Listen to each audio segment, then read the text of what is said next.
បាទបើសិនជាបងប្អូនអរគ្នាភ្ជាប់ Canva ជាមួយនឹង Gemini ចូលគ្នាអញ្ចឹងគឺវាងាយស្រួលសម្រាប់យើងនៅក្នុងការ design poster ឲ្យផ្សេងៗជាក់ស្ដែងគឺនេះគឺជារូបភាពដែលយើងស៊ើចពីអ៊ីនធឺណិតដោយសារតែជិតដល់យើងត្រូវផ្សព្វផ្សាយទាក់ទងជាមួយនឹងការចុះឈ្មោះចូលរៀនណាបាទអញ្ចឹងបងប្អូនអាចយក poster ជាច្រើននៅលើអ៊ីនធឺណិតហើយបន្តមកទៀតយើងឲ្យ Canva ធ្វើការជាមួយនឹង Gemini ដើម្បីបំលែងរូបភាពនេះមួយស្លឹកហ្នឹងទៅជាបាទ poster មួយដែលបងប្អូនអាចធ្វើការ edit បានអាចធ្វើការកែបាន100%តែម្ដងឥឡូវខ្ញុំឧទាហរណ៍មួយគឺរូបភាពនេះខ្ញុំសូមធ្វើការលុបចេញបាទអញ្ចឹងយើងចុចលុបចេញហើយបន្តទៀតបងប្អូនជ្រើសរើសយក frame មកបាទយកមកដាក់មកអូខេខ្ញុំសូម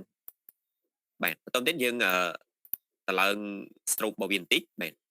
ហើយយើងយកពណ៌ដូចគេទៅគេដាក់ពណ៌សអញ្ចឹងបងប្អូនអាចយកដាក់ពណ៌សបានអូខេបន្តទៀតយើងគ្រាន់តែadd នៅរូបភាពចូលឥឡូវខ្ញុំ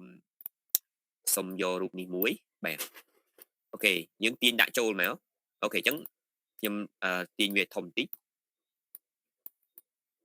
អូខេប៉ុណ្ណឹងចុះយើងចុចដានមកគឺរួចជាការស្រេចណាហើយចំពោះអក្សរនេះគឺបងប្អូនអាចកែបានបាទបងប្អូនអាចកែបានតាម poster របស់យើងផ្សព្វផ្សាយណាបាទរូបភាពនេះយើងកែទៅបាទអូខេអញ្ចឹងគឺវាចំណេញពេលយើងច្រើនមែនតើនៅក្នុងការភ្ជាប់Canva ជាមួយនឹង Gemini ឲ្យធ្វើការបញ្ចូលគ្នាដើម្បីបងប្អូនងាយស្រួលនៅក្នុងការ design ផ្សេងៗបាទអញ្ចឹងនៅក្នុងវីដេអូនេះមានតែប៉ុណ្្នឹងទេបើសិនជាបងប្អូនចាប់អារម្មណ៍ចង់ចុះឈ្មោះចូលរៀនបាទកុំភ្លេចធ្វើការតាក់ទងតាមអាសយដ្ឋានដែលខ្ញុំបានដាក់ជូនសូមអរគុណសូមជម្រាបលា